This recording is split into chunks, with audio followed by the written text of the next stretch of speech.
What happened while we were away, brought to you by the Gold Card. We're going to be doing something else that's going to be very good. We're going to be selling a gold card. You have a green card. This is a gold card. We're going to be putting a price on that card of about $5 million, and that's going to give you green card privileges plus.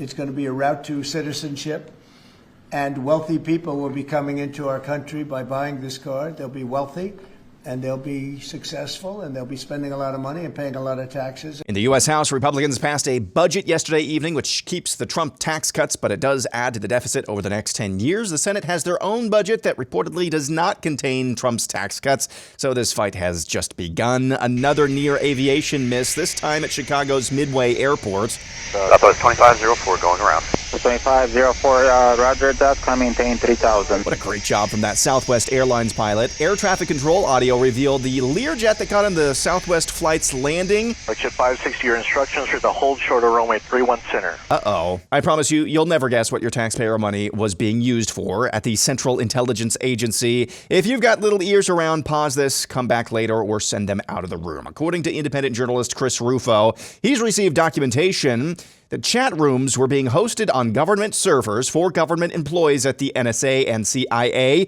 where those employees, some of them would talk, ostensibly during work hours, about their ecstasy after having their penises chopped off and replaced with a surgically created gash in their nether regions, which they call their vagina. These chat rooms and conversations were justified in the name of DEI. Kamala Harris, your thoughts? You can smell it. And DNI Tulsi Gabbard has already ordered the termination of all 100 Intel officials involved in those seedy chat rooms. HHS Secretary Robert F. Kennedy Jr. paused a multi-million-dollar contract from the Biden administration to create a new COVID-19 jab. Governor Augustus Gloop of Illinois says, quote, RFK Jr.'s views are dangerous, misguided, and deeply disturbing. Frankly, his policies will hurt people.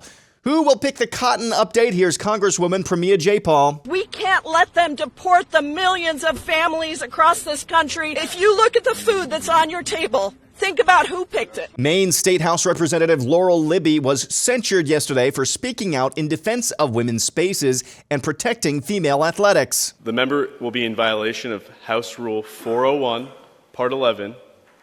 The member will not be able to cast a vote or speak on the floor until the member has come back into compliance with House Rule 401, Part 11. CNN anchor Joseph Goebbels has a new book coming out titled Original Sin, President Biden's Decline, Its Cover-Up, and His Disastrous Choice to Run Again. Here is Goebbels not that long ago. I think what we see on stage with Joe Biden, Jake, is very clearly a cognitive decline. Okay. That's what I'm referring to. It makes me uncomfortable you have to no watch somebody on stage that's so amazing. It's so amazing to me that try and figure out an answer. A cognitive decline. Well, when you're trying to tell me that what I was suggesting was I think that you were mocking his stutter. Joy Reid is out at MSNBC. What I was doing had value. Learning Chinese today. Today's phrase is, nah, bruh. 布鲁赫. And finally, former RFK Jr. vice presidential running mate Nicole Shanahan announced in a post on X yesterday she was recently baptized and now describes herself as a Jew for Jesus. Shanahan described the anguish in her life after a recent tragedy late last year and how the right people were in the right place at the right time to point her to Jesus. That's an incredible story, and that's what happened while we were away.